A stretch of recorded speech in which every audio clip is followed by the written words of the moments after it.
सोपानदेवा मुक्ताबाई नमो त्रिभुवन पावनी आद्यत्रय जननी देवांची जयांचे केलिया स्मरण होय सकळ विद्यांचे अधिकरण तेचे वंदू श्री चरण श्री गुरूंचे ते नमस्कारोनी आता भोक्तारं यज्ञतपसां सर्वलोकमहेश्वरं सुहृदं सर्वभूतानां ज्ञात्वा मां शांतिमृच्छति।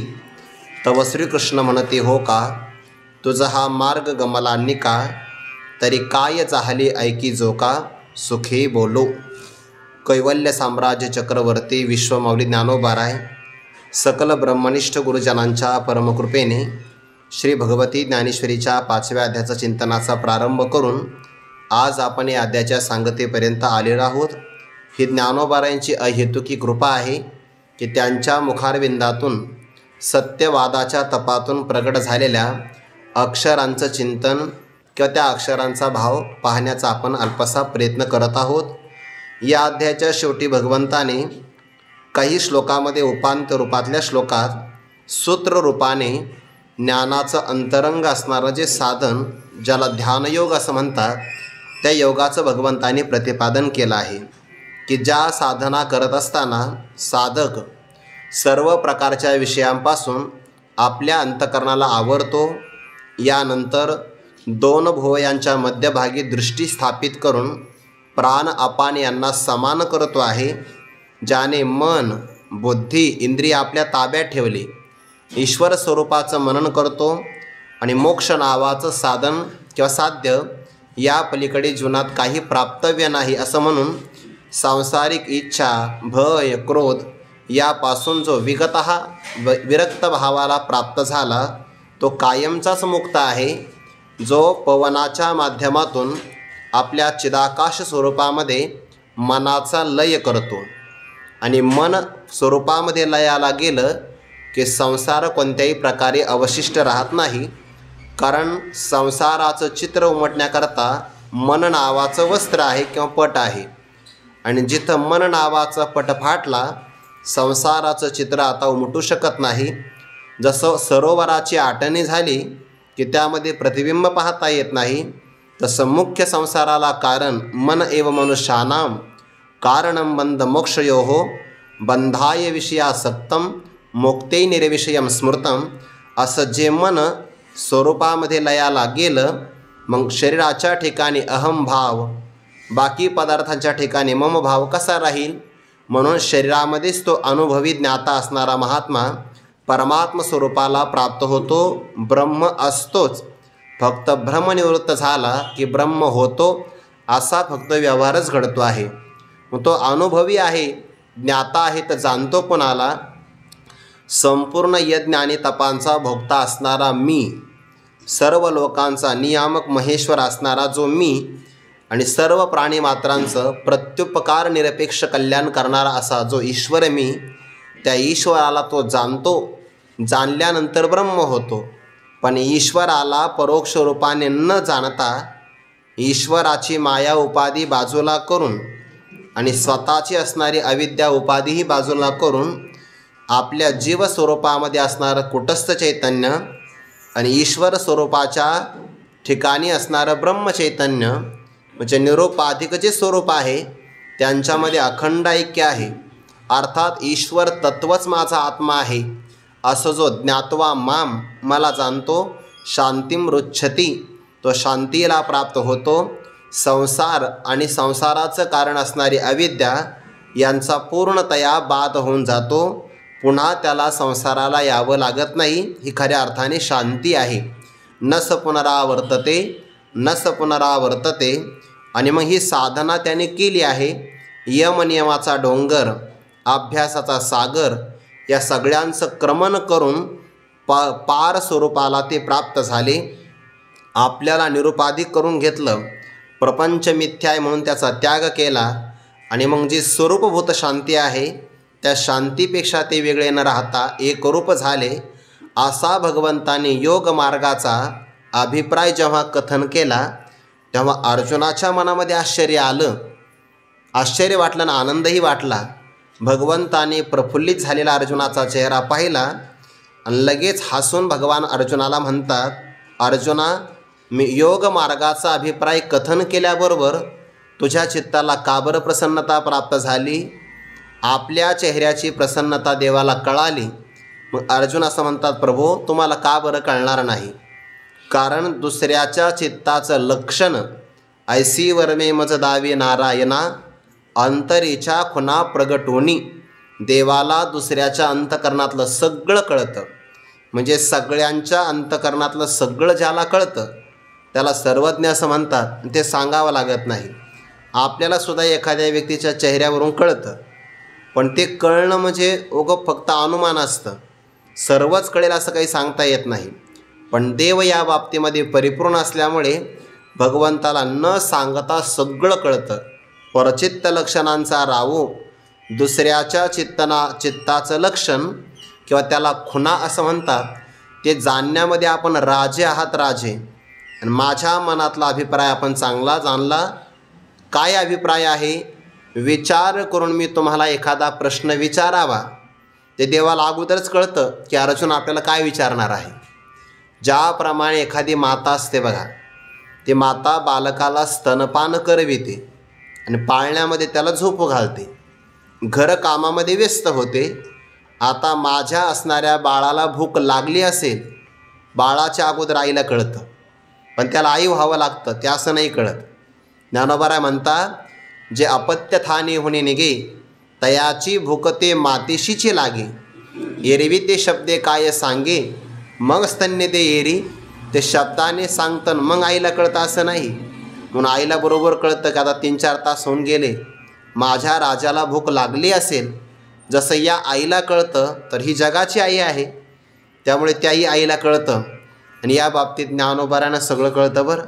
बरेच असे प्रसंग जीवनामध्ये येतात की आपल्या मनामध्ये एखादी भावना निर्माण झाली, फक्त मनात विचार आला की थोड्या वेळामध्ये तशा प्रकारची घटना घडणार म्हणजे घडणार. समजा आपल्याला अशी अपेक्षा निर्माण झाली की आता जेवायचं कुठं, असे काही 2-3 फोन येतात. काही नियोजन नसतं, पण जेवणाची व्यवस्था होते. ते आपल्याला कळत नाही आणि ज्ञानोबारे कळूसुद्धा देत नाही. आपल्याला वाटतं एखाद्या भाविकाने आपल्याला आमंत्रण दिलं आहे, पण त्याच्या अंतकरणात संकल्प कोणी दिला असेल. हजारो विद्यार्थी असतात ना, मग आपल्यालाच फोन का करतात? आपण तर कधी कधी आउट ऑफ रेंज असतो, पण त्यावेळेस लागतोय आपला, असंही घडतं कधी कधी. तर ही विश्वाची माऊली आहे, साधकांचा मायबाप. व्यवहारातल्या आईलाही कळतं बालकाचं मनोगत, ईश्वरालाही कळतं, ज्ञानोबाराला सुद्धा कळतं. म्हणून इथं मोकळ्या मनानेच राहिलं पाहिजे. अगदी मी ज्ञानोबारांचा अजान बालक आहे अशी भावना जर आपल्या मनात आली तर मग काही परमार्थाला अडचण नाही. पण हम भी कुछ कम नाही तर मग अवघड आहे. असं देवाला अभिप्राय कळाला विचारण्याच्या अगोदर. म्हणून देवा, तुम्ही जो मार्ग सांगितला ना, योग मार्ग, तो आम्हाला सांख्य मार्गापेक्षा सोपा वाटतो. जसं पोहण्यापेक्षा पाय उताराच्या जागेतून प्रवास चांगला असतो, तिथं पाणी असतं, पण त्या पाण्यातून जाणारा रस्तासुद्धा असतो, त्याला पाय उतार असं म्हणतात. पोहण्यापेक्षा पाय उताराचा मार्ग सोपा असावा, तसं सांख्य मार्गापेक्षा हा योग मार्ग मला चांगला वाटतो. मान्य आहे की सांख्य मार्गामध्ये फळ लवकर मिळतं, म्हणजे ज्ञान मार्गामध्ये, आणि योग मार्गामध्ये थोडासा विलंब लागेल. पण आमच्यासारख्या दुर्बलाला जर योग्य मार्ग समजत असेल, योग मार्गाचा मार्ग योग्य वाटत असेल, तर थोडासा विलंबसुद्धा देवा आम्ही सहन करू. व्यवहारात घडतं बघा. समजा आपण जेवायला गेलो, आळंदीमध्ये तसा अंदाज येत नाही. पहिल्या पंक्तीलाच आपण 700 लोकांचा स्वयंपाक केला, पहिल्याच पंक्तीला 1000 लोक येतात. हे घडतं. वाऱ्या हाती माप चाले असं घडतं की नाही? ते सज्जनाचा शब्द सोडून द्या, पण हे चालतंय माप. तरी बऱ्याचदा गुप्तता ठेवावी लागते ते म्हणजे नियोजन चांगलं होण्यासाठी. मग काय करावं लागतं? एखादा यजमान लोकांना काय सांगतो, आता पहिली पंगत बसली आहे, स्वयंपाक मोज काय, भाजी भरपूर आहे, फक्त तुम्हाला 5-10 मिनटं थांबावं लागेल, म्हणजे तुमचं पोटभर जेवण होईल. लोक काय म्हणतात, 5-10 मिनटं काय, अर्धा तास थांबतो, फक्त जेवण भरपूर झालं पाहिजे. तसं ध्यान मार्गामध्ये विलंब लागला तरी चालेल, पण देवा तोच मार्ग आम्हाला सांगा. म्हणून एक वेळ देवा तोची पडताळा घ्यावा, विस्तारिल तरी सांगावा साध्यंतची. 167 क्रमांकाची ओवी आहे. अशी प्रार्थना केली का हाच मार्ग पुन्हा एकदा आम्हाला विस्ताराने सांगावा. आणि विस्तार म्हणजे कसा, काय शब्द वापरला बघा, म्हणजे विनाकारण विस्तार करू नका देवा. साध्यंतची स म्हणजे सहित हा योग मार्ग सुरुवातीपासून तर अंतिम याचं फल काय आहे, म्हणजे योग मार्गाचा प्रारंभ कसा करायचा आणि अंततोगत्वा याला साध्य फल काय मिळणार आहे तेही सांगा. म्हणून भगवंताने ते सांगत असताना कुठून सांगितलं माहिती आहे का, शुचो देशे प्रतिष्ठाप्य. त्याला पहिल्यांदा चांगला देश असावा लागतो. जे योग मार्ग असा कुठेही करायचा नसतो, त्याला योग्य जमीन असावी लागते. म्हणून तिथून प्रारंभ केला, याला साध्यंत म्हणतात. आणि अंतिम निर्वाण परमाम शांतीम अधिगच्छति, असं स आदी अंत प्रारंभापासून तर शेवटापर्यंत सगळं देवा सांगा. विस्तारेल, मला मान्य विस्तार होईल, पण तरी सांगावं अशी प्रार्थना केली. आता 68 क्रमांकाची ओवी. तव श्रीकृष्ण म्हणती हो का, तुझा हा मार्ग गमला निका, तरी काय झाले ऐकी जो का, सुखे बोलो. चतुर्वक्त्याचं हे लक्षण असतं. ते अगोदर चाचपणी करत असतात. ते तुकोबारांचे एक अभंग गेला बघा अष्टादशामध्ये, नाही घाटावे लागत एका शिते कळे भात. आपण तांदूळ शिजवायला टाकल्या, शिजवायला काय टाकतो आपण, तांदूळ, भात नाही. कारण जो शिजून तयार झाला त्याला भात म्हणतात. पुन्हा भात शिजवायचा नसतो, तांदूळ शिजवायचे असतात. पण ते मग पाहत असताना सगळेच तांदूळ शिजले का, आपण सगळे नाही पाहत. त्यातला एखादा तांदळाचा कण शीत उचलतो, चाचपणी केली तर आपण काय म्हणतो, सगळे तांदूळ शिजले. तसं चांगले वक्ते ना श्रोत्याची चाचपणी करत असतात. एखादा विषय सूत्ररूपाने प्रतिपादन करायचा. जर त्या श्रोत्याला जिज्ञासा असेल तर तो प्रार्थना करतो. अहो ते आपण थोडक्यातच सांगितलं, थोडा विस्तार करा की. तुम्ही अभंगाचा काही त्या 3ऱ्या चरणाचा विस्तार नाही केला. आता वक्त्याकडे भांडवल असेल तर तो विस्तार करेल. आणि एखादा वक्ता म्हणतो लय गंभीर आहे, ते खोल आहे इथं सगळं, चला पुढं. मग असं होतं की का नाही, सूत्ररूपाने प्रतिपादन केलं आहे. हे वक्त्याचं लक्षण आहे, चतुर्वक्ता आहे. म्हणून सूत्ररूपाने प्रतिपादन केलं. आणि जेव्हा अर्जुनाची प्रार्थना आली, त्या प्रार्थनेनुसार भगवान म्हणतात काही हरकत नाही. तव म्हणजे केव्हा, जेव्हा अर्जुनाच्या मनामध्ये हे ऐकण्याविषयी जिज्ञासा, आदरबुद्धी ती शब्दातून देवाला कळाली. जसं अर्जुनाच्या चेहऱ्यावरून देवाला अर्जुनाच्या मनातला अभिप्राय कळाला, तसं अर्जुनाच्या शब्दावरून सुद्धा मानस जाणी जे बोले, शब्दावरून अर्जुनाची जिज्ञासा कळाली. आणि मग जिज्ञासा असेल तर सांगण्याकरता उल्हास वाटत असतो बघा. चांगला जर श्रोता मिळाला ना, नाथ महाराजांनी भागवतामध्ये असं म्हटलं आहे, सप्रेम मिनले या श्रोता. चांगल्या प्रकारचा प्रिय श्रोता जर मिळाला तर त्याला पाहून वक्त्याला आनंदच होतो. जसं आकाशामध्ये चंद्र पूर्ण झाला की समुद्राला भरती येते किंवा चकोराला आनंद होतो, तसं चांगला श्रोता पाहिला की वक्त्याला सांगावंसं वाटतं. आणि तेच देवाचं झालं. देव श्रीकृष्ण म्हणते हो का, बर अर्जुना, तुझा हा मार्ग गमला म्हणजे वाटला, निका म्हणजे चांगला.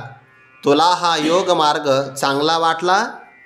तुला जर चांगला वाटत असेल तर मग आम्हाला सांगायला काय अडचण आहे. तरी मग काय झाले ऐके जो का, सुखे बोलो. काय झाले ऐके जो का, तू चांगल्या प्रकारे श्रवण कर, सांगण्याकरता आम्हाला काय अडचण आहे. मग जर तुलाच हा मार्ग चांगला आवडला असेल, म्हणून समोरच्या व्यक्तीला एखादी गोष्ट चांगली वाटली ना, तर ती वक्त्याने सांगावी म्हणजे पारमार्थिक चांगली असेल तर बरं. नाही तर श्रोते मग चिठ्ठ्या देतात, म्हणा हे आम्हाला चांगलं वाटतंय, असं नाही. त्याच्यामध्ये पारमार्थिक कल्याण असावं, हे सगळीकडे व्यवहारात नियम आहे. समोरच्या व्यक्तीच्या मनामध्ये जी आवड असेल ना, त्या आवडीमध्ये त्याची प्रगती होत असते बरं. या बाबतीमध्ये कुटुंबातही वातावरण असावं. एखाद्या विद्यार्थ्याच्या मनामध्ये हल्लीच्या भाषेमध्ये ज्या क्षेत्रात त्याला करिअर करायचं आहे, ते त्याच्या अंतःकरणातली आवड आहे. तुझा हा मार्ग गमला निका, तर आईवडिलांचं कर्तव्य आहे की त्याला त्या क्षेत्रामध्ये पारंगत करावं. कारण ते त्याचं अंतर्गत कौशल्य असतं आणि त्याच्या विकासाला चालना भेटते. बऱ्याचदा असं घडतं की त्याच्या मनामध्ये दुसऱ्या क्षेत्रात जायचं असतं आणि आपल्याला एखादं प्रतिष्ठित क्षेत्र वाटत असतं. आपण बळजबरी त्याला तिथं ॲडमिशन देतो. परिणाम त्याचं आतलं कौशल्य दबून राहतं आणि बळजबरी त्याला ज्याच्यात रुची नाही तो अभ्यास त्याला पेलवत नाही, सांगताही येत नाही. असं घडतं की नाही व्यवहारामध्ये कधी. म्हणून अंतर्गत कौशल्यावर सुद्धा ध्यान दिलं पाहिजे. सगळेच आळंदीतले काही मृदंगात तयार नाही होत, सगळेच गायनात पण तयार नाही होत आणि सगळेच काही पाठांतरही करत नाही. मग त्या प्रत्येकाच्या आतमध्ये कौशल्य असतं, ते बघून त्याला ते दिलं पाहिजे. नाही तर मग 6-6 वर्ष जाते, स्वरही लागत नाही. असं घडतं की नाही कधी, कारण त्याच्या आतमध्येच ते नाही आहे, ते कळालं पाहिजे. तुझा हा मार्ग गमला आणि का काय झाले ऐके जो का. पण देव काय म्हणतात, सुखे बोलो. अर्जुन आम्ही आनंदाने बोलू. व्यक्ती आनंदाने कधी बोलत असतो, जर समोरच्या वक्त्याच्या वाक्याला समोरचा व्यक्ती प्रतिसाद देत असेल तर वक्त्याला सांगण्याकरता आनंद वाटतो. दुसरा भाव असा आहे, आपण जे बोलतो त्याचं अनुष्ठान जर श्रोता करत असेल तर मग त्याला सांगण्याकरता आनंद होतो. अर्जुना तू तसा आहे. अर्जुना तू परिससी परिसोनी अनुष्ठिशी तरी आम्हाशीची वाणी कायसी सांगावयाची. अर्जुना तो परिससी, परिससी म्हणजे श्रवण करतो आहे पण नुसतं ऐकतो असं नाही. परिसोनी अनुष्ठिशी, श्रवण करून त्याचं आचरणही करतो आहे. गुरुवारी डॉक्टर बाबा एक उदाहरण सांगत असतात. बाबांच्याही मुखातून आपण ऐकले, कुरेकर बाबांच्याही मुखातून. बाजारामध्ये 3 पुतळे तयार करून ठेवले होते. एकाच कुंभाराने तयार केले, दिसायला सारखे पण किमतीत फरक. एकाची किंमत 5 रुपये, एकाची 50 आणि एकाची 500 रुपये किंमत. मग घेणाऱ्या व्यक्तीने विचारलं, दिसायला तर सारखेच आहे, किमतीत फरक का. म्हणे किमतीत फरक कशामुळे पडतो माहिती आहे का, दिसण्यावरून नाही, आत काय आहे अंतःकरणात त्याच्यावरून फरक पडतो. काही काही लोक जेवायला जातात ना, जेवण सगळं सारखं असतं, दक्षिणेत फरक पडतो का, योग्यता तशी असते म्हणून, बाकी दुसरं काही कारण नाही. म्हणून मग यांची योग्यता काय. मग त्याने एक तार घेतली, एका मूर्तीच्या कानात घातली, एका कानातून टाकली की दुसऱ्या कानातून बाहेर पडली, 5 रुपये किंमत. नळी फुंकिली सोनारी, इकडून तिकडून गेले वारी, 5 रुपये किंमत त्याची. ऐकलं, दुसऱ्या कानातून निघून गेलं. बरं, दुसरी मूर्ती, त्याने कानातून तार टाकली की मुखातून आली. म्हणे हा ऐकतो पण जास्त करून बडबडच करतो, 50 रुपये. हा बरा आहे, थोडासा कमी ऐकतो, सांगण्यासाठी का होईना जिवंत ठेवतो, त्यामुळे 50 रुपये किंमत आहे.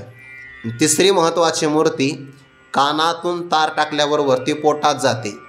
याचा अर्थ याने ऐकल्याबरोबर ते शब्द त्याच्या मनात प्रतिष्ठित होतात आणि जे मनामध्ये प्रतिष्ठित होतं ते कृतीमध्ये येत असतं. म्हणून 500 रुपये किंमत. तसा अर्जुना तुझा अधिकार आहे. अर्जुना तो परिससी, श्रवण कसं करावं या बाबतीमध्ये आदर्श अर्जुनाचा आहे.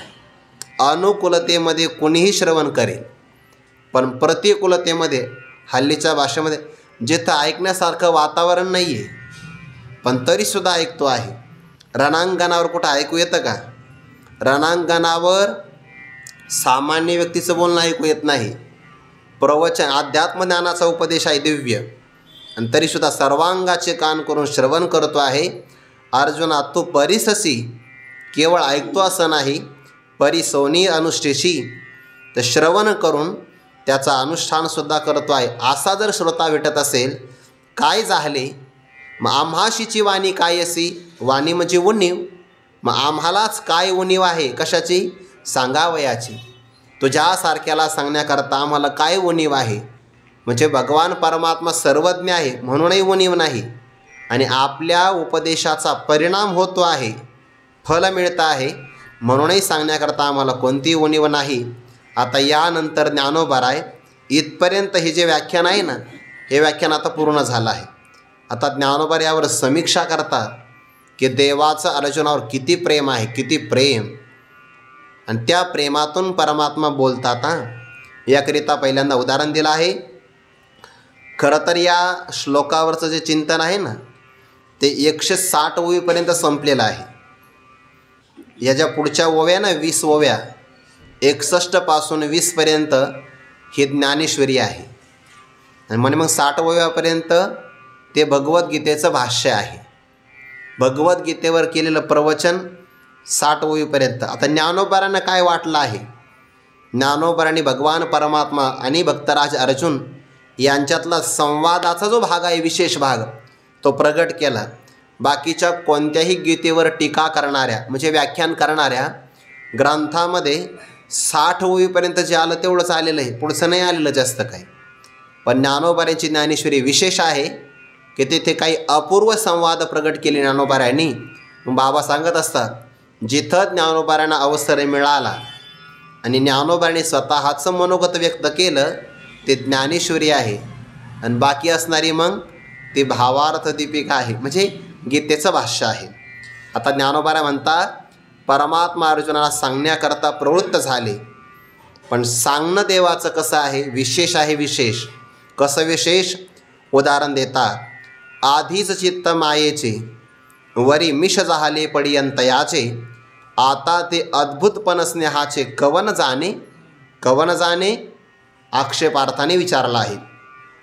अगोदरच चित्त मायेचे, मायेचं म्हणजे ममतेचं किंवा माय म्हणजे आई. अगोदरच अंतकरण आईचं आहे. बघा बरं, शब्द काय घेतला आहे? अगोदरच अंतकरण स्त्रियेचे. स्त्रीचं अंतकरण नाही घेतलं. ज्ञानोबांचा शब्द येतो, आधीच चित्त मायेचे, अगोदर चित्त आईचं आहे. मग आई काय म्हटलं? जसं आपण एखाद्या गाईला गाय म्हणतो, धेनू नाही म्हणत. धेनू कोणाला म्हणतो? सवत्स जी असते, जिला वासरू प्राप्त झालं तो का म्हणे वत्स धेनू वेचे चित्ती.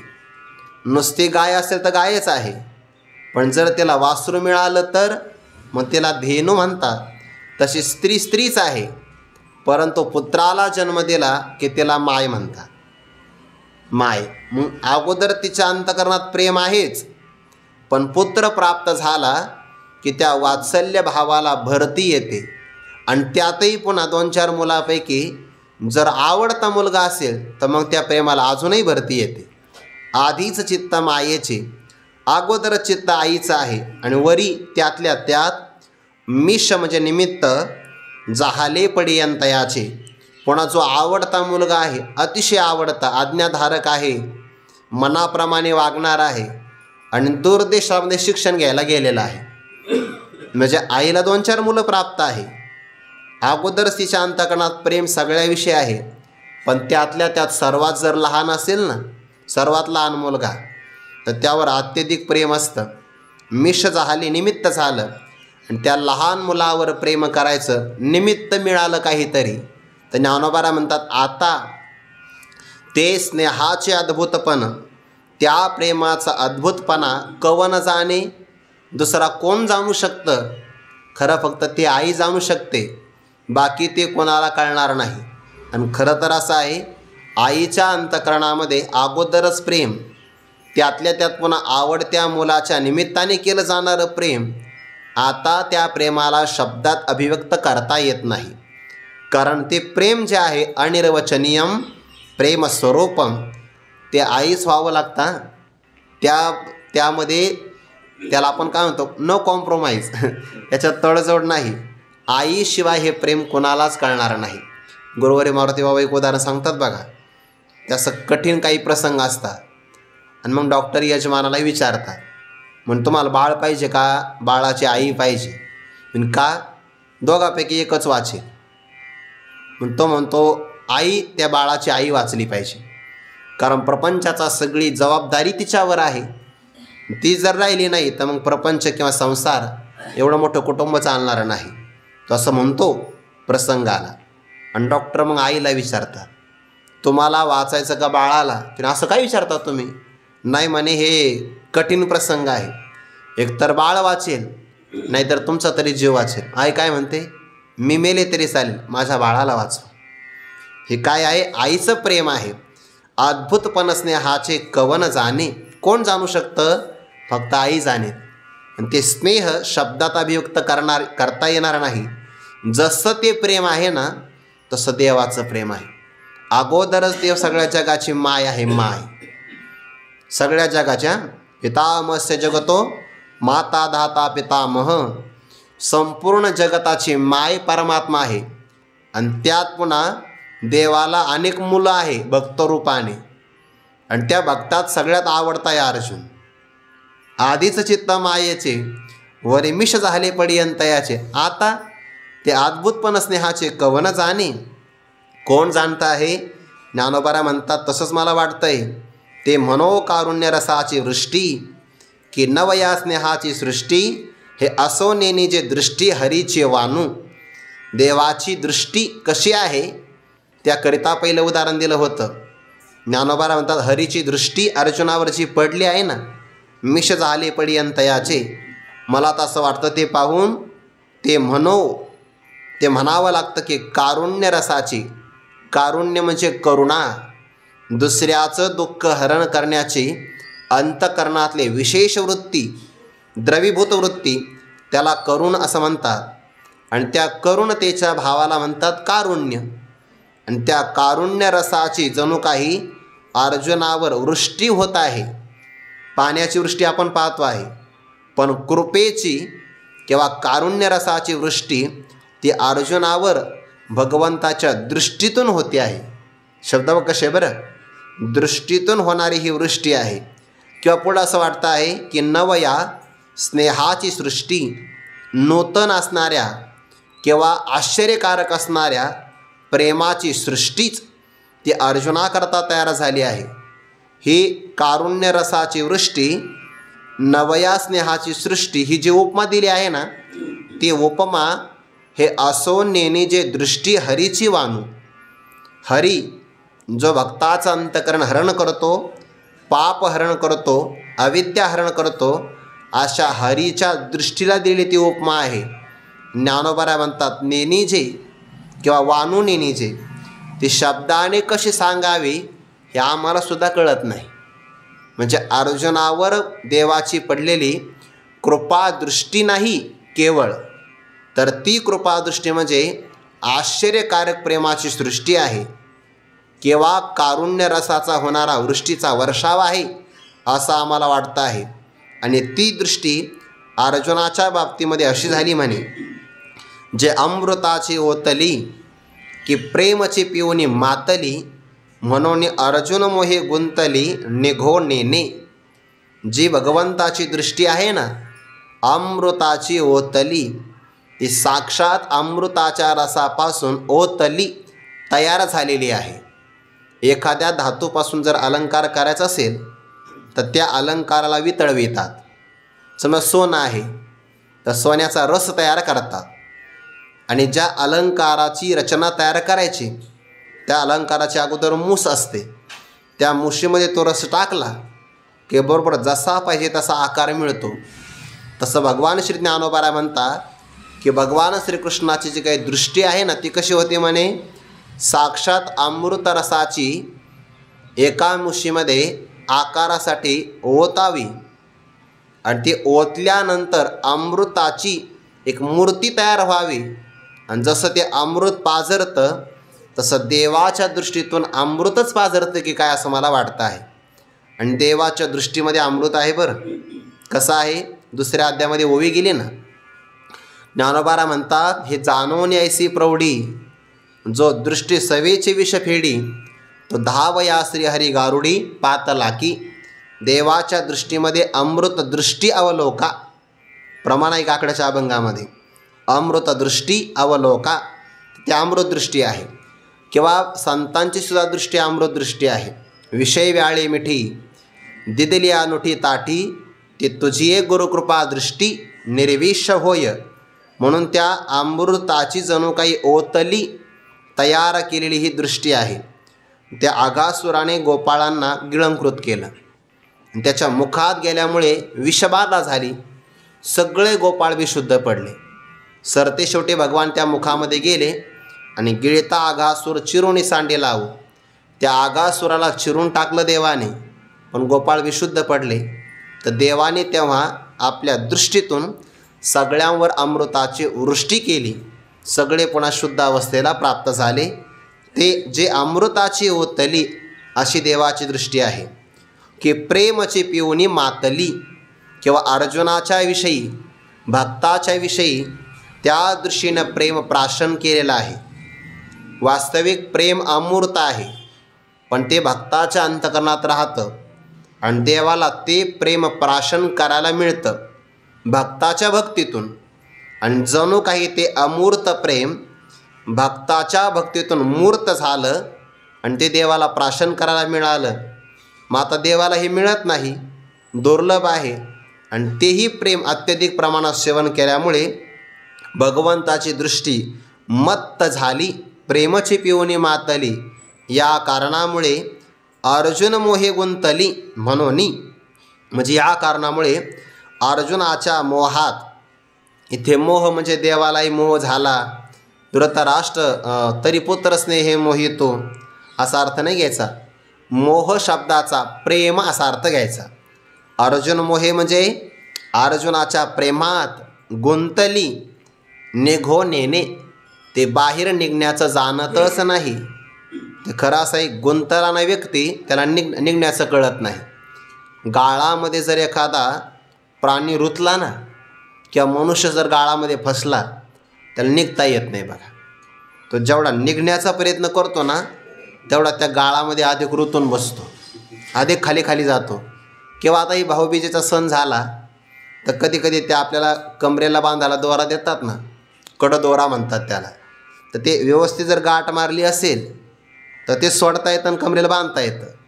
पण कधी कधी गुंताळा जर झाला ना त्याच्यामध्ये, तर एक धागा जर ओढला तर दुसरे 4-5 जाऊन बसतात त्याच्यामध्ये. ते गुंतलं की निघून येणे, जसे ते निघत नाही तसं अर्जुनाच्या विषयी असणारं देवाच्या मनातली ती दृष्टी प्रेमात गुंतली आहे, अर्जुनाच्या मोहात गुंतली. म्हणून देवाला त्याच्यातून बाहेर पडायचं देवसुद्धा जाणत नाही बघा.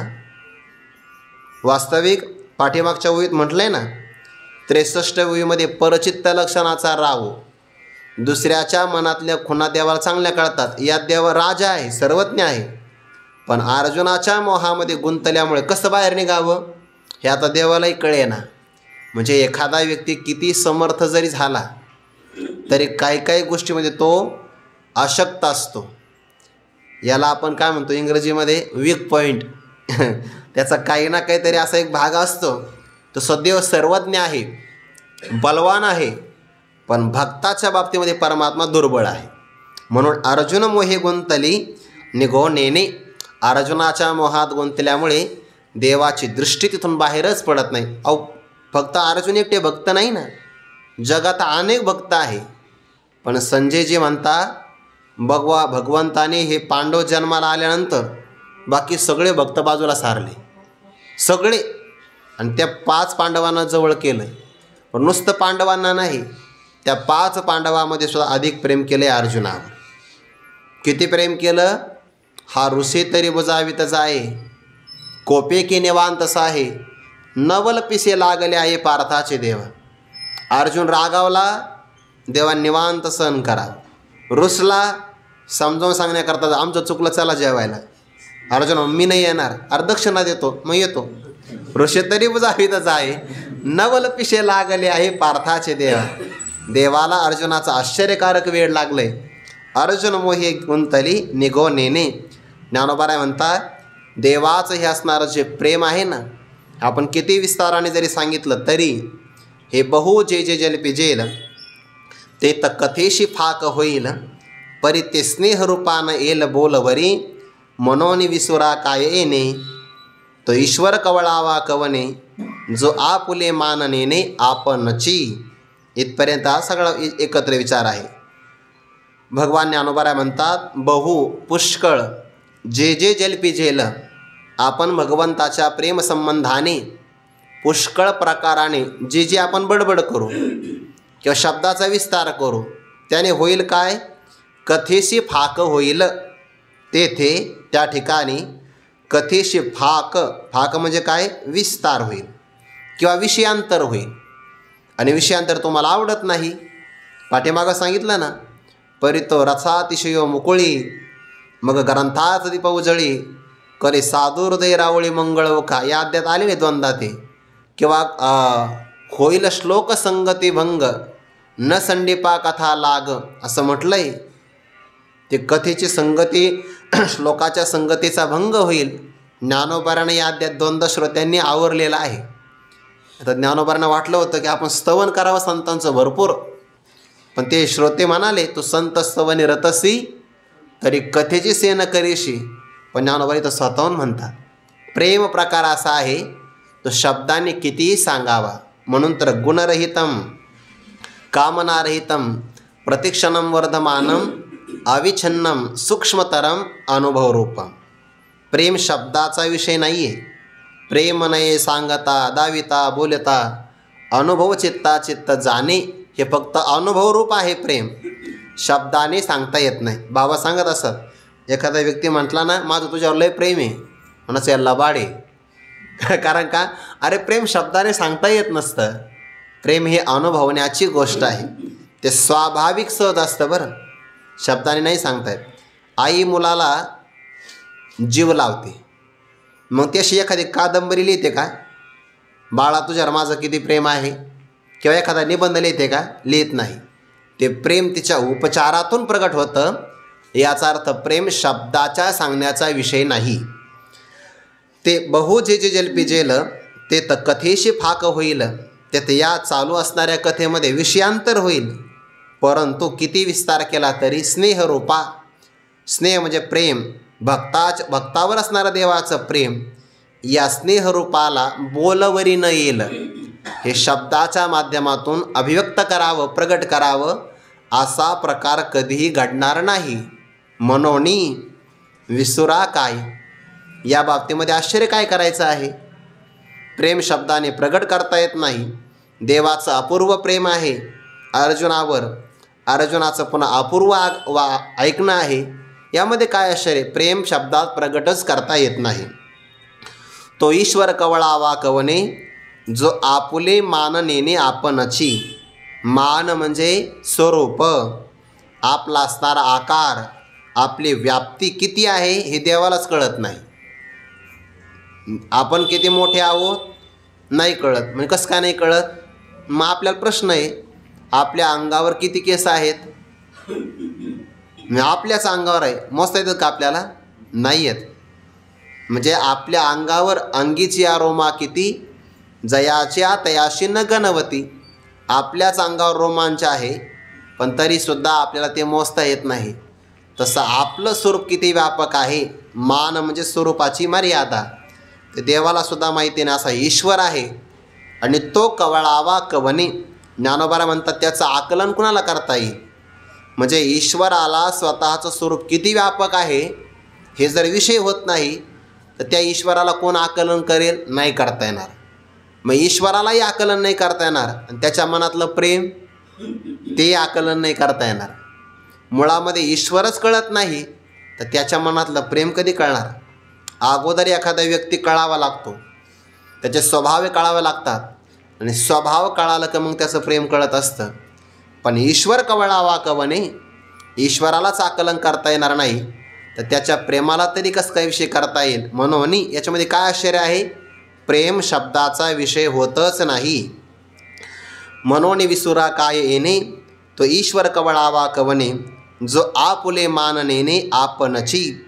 आपलंच असणारं स्वरूप ईश्वराला सुद्धा आपलं स्वरूप विषय होत नाही. तरी मागील ध्वनी आत मज गमला असावी याची मोहित जे बळात्कारी असे म्हणत परिस बापा बळजबरीनं. मागील ध्वनी आत, ध्वनी आत याला ध्वन्यार्थ म्हणतात. शब्दामध्ये असणारा शब्दाचा अर्थ वेगळा, भावार्थ वेगळा, त्यातला पुन्हा गुणार्थ वेगळा आणि ध्वन्यार्थ वेगळा. शब्दाचा अर्थ एक वेगळ्या प्रकारचा असतो, पण त्यात सूचित केलेला अभिप्राय काही वेगळा असतो. जसं एखादा व्यक्ती समजा म्हणाला, म्हणणार नाही तसं कोणी, पण म्हटला एखादा व्यक्ती की 7 वाजले, तर 7 वाजले याचा अर्थ काय झाला, घड्याळामध्ये 7 वाजले बुवा, झालं, सूर्योदय होण्याची वेळ झाली. तर 7 वाजले असा त्याचा अर्थ नसतो, आता पाठ सोडा, आता वेळ होऊन गेली, असा त्याचा ध्वन्यार्थ असतो, म्हणजे अतिशय लपलेला अर्थ.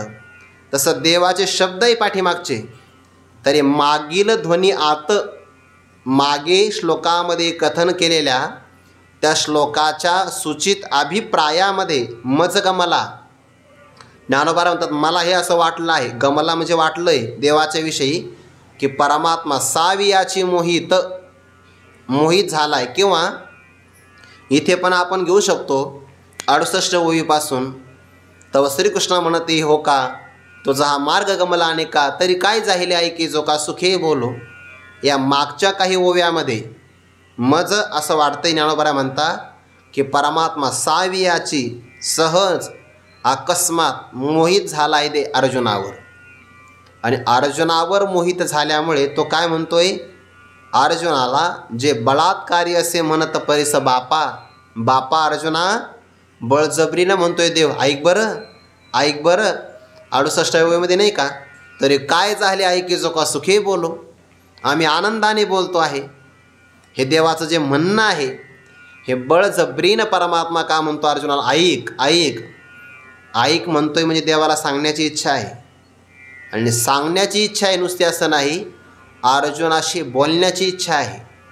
कारण अर्जुनावर प्रेम आहे. आणि ज्याच्यावर प्रेम असताना मनुष्याला असं वाटतं की त्याला कायम डोळे भरून पाहावं, कायम त्याच्याशी बोलतच राहावं, असा हा प्रेमाचा विषय असतो. ते देखिले तरी पहावे, बोलतच राहावं. भोगिता चाड दोनावे पडी अंतया ठाई, त्याने काळजीविनही बोलावे. काम जरी काही नसलं तरी त्याने बोलत राहावं असं वाटतं. प्रेम असेल तर, प्रेम नसेल तर, काम असेल तरी बोलावं असं वाटत नाही. प्रेमाचा प्रकार आहे. म्हणून मला तर असं वाटतं, ज्ञानोबा म्हणतात की भगवान परमात्मा अर्जुना बळजबरीनं म्हणतात, अर्जुन ऐक बरं ऐक बरं, का प्रेम आहे. आणि दुसरा अर्थ आहे अर्जुनाचं हित व्हावं अशी देवाची इच्छा आहे. म्हणून मागच्या सूचित अभिप्रायावरून मला असं वाटतं की हा परमात्मा अर्जुनावर मोहित झाला आहे. आणि मोहित झाल्यामुळे बळजबरीनं म्हणजे प्रेमाच्या बळाच्या वापराने परिस बापा असे म्हणत अर्जुन ऐक बरं असं म्हणून तो अर्जुना म्हणतोय मी तुला सांगतो ऐक, श्रवण कर. काय काय सांगायचं. ते प्रेम जे असतं ना ते बलवानाला सुद्धा निर्बल करतं. प्रेमाचा हा प्रकार आहे. ते पहिल्या अध्यायामध्ये उदाहरण दिले ज्ञानोबा यांनी, भ्रमराचं उदाहरण दिलं आहे. भ्रमर हा बलवान आहे. ईश्वराने प्रत्येक प्राण्याला बळ दिलं आहे. त्याचा आकार काही याला महत्त्व नाही, पण त्याला बळ दिलं आहे मात्र काही का होईना. भुंगा असतो ना, मोठा भुंगा, जांभळाप्रमाणे आकार असतो त्याचा, तर त्याचं वजन किती आहे आपण सहज त्याला उचलू शकतो. बरं प्राणीच आहे निसर्गातला, त्याला काही जास्त कष्ट लागणार नाही आपल्यासारख्यांना, पण आपल्याला जे काम नाही जमत ते काम त्याला जमतं. त्या बाबतीमध्ये आपण दुर्बळ आहे आणि तो मात्र अत्यंत बलवान आहे. कोणत्याही झाडाचं आणि कसंही लाकूड फक्त त्या भुंग्याला म्हणायचं कोरायचं, याच्यातून बोगदा तयार करायचा. हल्लीच्या काळामध्ये नाही का मेट्रो वगैरे ते बोगदा तयार करतात ना, तर मोठ्या मोठ्या मशीन असतात बघा, तर ते डोंगरातून बरोबर गोल आकाराचं छिद्र करून पलीकडे जातात. मग त्यालाही त्या दगडाचं पुन्हा परीक्षण करावं लागतं, नाहीतर बोगदा तयार केल्यानं मशीन आलं मागं तर खाली कोसळू शकतं ते. मग त्याला दगडाचं परीक्षण करावं लागतं. कठीण भाग असेल तर त्यात मशीन चिरून पुढं जाते, ते बोगदा तयार करू शकते, मशीनमध्ये ताकद आहे. पण हा जिवंत आहे ना भुंगा, भ्रमर, ज्ञानोबा म्हणतात त्याच्याकडे ताकद आहे. भ्रमर भेदी कोडे बलतैसे काष्ट कोरडे, बलवान आहे पण एका ठिकाणी तो निर्बळ होऊन जातो. वाळलेली लाकडं कोरतो, आणि कमळाची पाकळी कोरायला काय वेळ लागेल, पण नाही. कमळाच्या पाकळीच्या बाबतीमध्ये प्रेम असल्यामुळे दुर्बल होऊन जातो. तसं देवाने लहानपणामध्ये लय मोठे असुर मारले, काहीच अडचण नाही आली, पण भक्त समोर आला की परमात्म्याचं बळ चालत नाही. तिथं परमात्मा निर्बळ होऊन जातो, निर्बळ आणि मोहित होऊन जातो. देवाला वाटतं अर्जुनाला किती सांगावं, माझ्या अर्जुनाचं हित झालं की त्याच्यामध्ये माझासुद्धा आनंद आहे. म्हणून बळजबरीनं, जशी ती आई बालकाचं पोषण करताना बळजबरीनं त्याच्या मुखामध्ये घास नाही का भरवीत, ते आईचे लय कष्ट असतात बरं. ते लहान मुलं नेमकं काही खात नाही बघा, मग ते म्हणते हा चिवचा घास, हा काऊचा, हा मामाचा म्हणल्यावर खात होतो. मग जे बळात्कारी असं म्हणतात प्रेम असतं की नाही त्याचं. त्या आईचे कष्ट आहे. जशी ती आई बलाचा वापर करून त्या बाळकाला भरविते, तसं परमात्मा अर्जुनाला बळजबरीनं म्हणतात ऐक ऐक. प्रेमाचा प्रकार आहे, दिलं जातं बघा प्रेमामध्ये. कधी कधी आपण जातो ना बाबांकडे किंवा डॉक्टर बाबांकडे, तर आपलं जेवण झालेलं असतं, त्यात काही खायचं का म्हणतात की नाही? असं काही खायचं का नाही कुठं म्हणता, घ्या मग. मग ते एक नाही देत, एक पेढा आला का त्याचे 2 पेढे देणार. ते आपले संपले, दुसरा बॉक्स घेऊन येणार. अहो 2 झाले की नाही, हा वेगळ्या प्रकारचा आहे, पहिला पांढरा होता हा पिवळ्या रंगाचा आहे, घ्या मग आता. बलात्कारी असं म्हणत परिस बापा. बाबांच्या खोलीत गेलो आपण, अरे मग एखादं फळ दे की, असं म्हणतात की नाही? बलात्कारी असं म्हणत परिस बापा. अर्जुना जेने जेने भेदे तुझे का चित्त बोधे तैसे तैसे विनोदे निरूपी जेल. अर्जुना भेद म्हणजे प्रकार, ज्या ज्या प्रकाराने तुझ्या चित्ताला बोध प्राप्त होईल. बघा बरं, बोध संपादन करून देत असताना वक्त्याचं हे कौशल्य आहे. एका प्रकारे नाही कळालं की दुसऱ्या प्रकाराने सांगावं लागतं. ही ज्ञानोबांची आतवटी आहे. एक दृष्टांत नाही कळाला की दुसऱ्या अध्यायामध्ये बघा तुम्ही, सलिली पय जैसे अग्निमुखे की डाळ जाणीवेच्या आयेनी भूसबी एकवट. 4 दृष्टांत दिले विवेका करता. का? जेने जेने भेदे, ज्या ज्या प्रकाराने समोरच्या श्रोत्याला बोध प्राप्त होईल किंवा तुझे चित्त का बोधे, तुझ्या चित्ताला बोध प्राप्त होईल तैसे तैसे, तशा तशा प्रकारे विनोदे. विनोदे म्हणजे विनोद नाही करायचा, विनोद म्हणजे स्पष्ट कौतुकाने सहज निरूपिजेल. सहज कौतुकाने आम्ही निरूपण करू, पण भाव मात्र एकच आहे. अनेक प्रकार सांगण्यात तात्पर्य नाही, तुझ्या चित्ताला बोध झाला पाहिजे हे आमचं तात्पर्य आहे. मग आता तुला काय वाटलं होतं की विस्तार येईल तरी सांगावा, योग मार्ग सांगावा असं म्हटले की नाही तुम्ही? जो दावीला तुम्ही अनुसारा पाहुण्याहुनी पाय उतारा सोपा जैसा, तो योग मार्ग सांगायचा आहे ना तुला.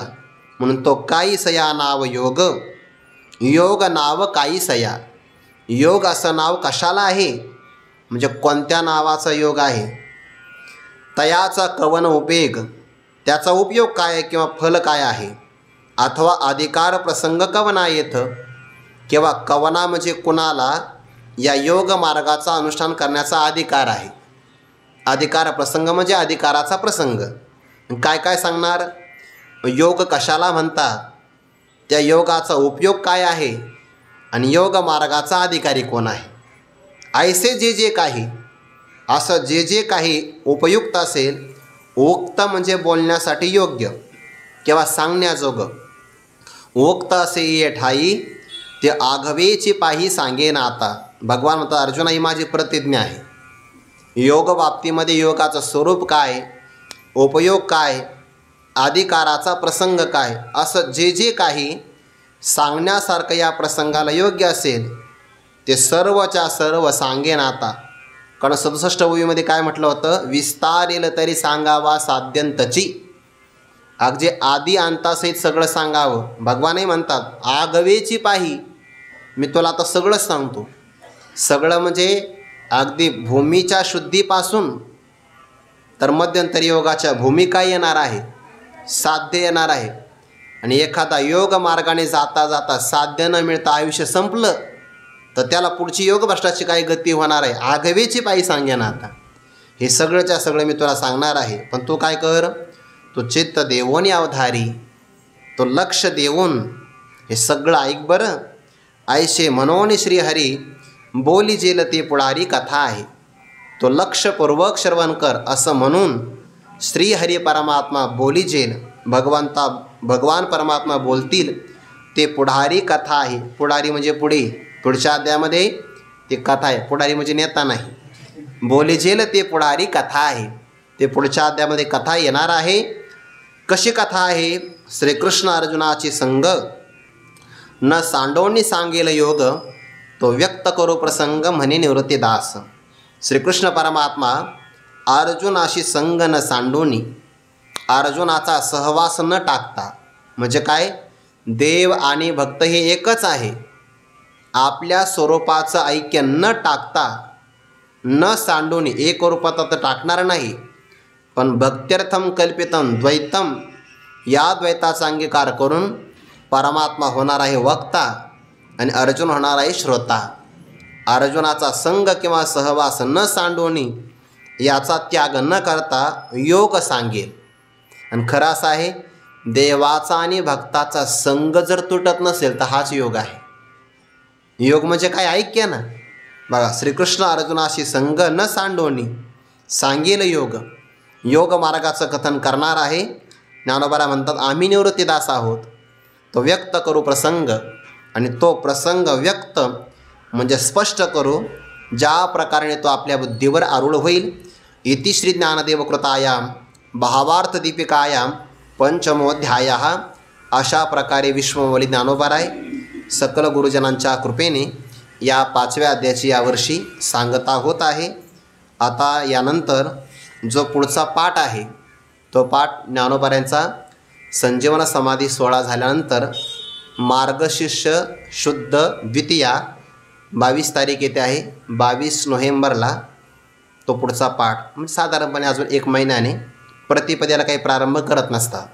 त्यामुळे मार्गशीर्ष शुद्ध द्वितीयेला द्वितीयाच येते आहे, जे मराठी महिन्यातली 2ऱ्या क्रमांकाची तिथी आहे. आणि तारखेनुसार सुद्धा 2-2च येत आहेत. 22 तारीख त्या दिवशी आपण सकाळी 7 वाजता पुढे 6व्या अध्यायाला प्रारंभ करू. पुंडलिक वरदाहरी विठ्ठल श्री ज्ञानदेव तुकाराम माऊली ज्ञानेश्वर महाराज की जय. जगद्गुरु तुकाराम महाराज की जय. सद्गुरु जोग महाराज की जय.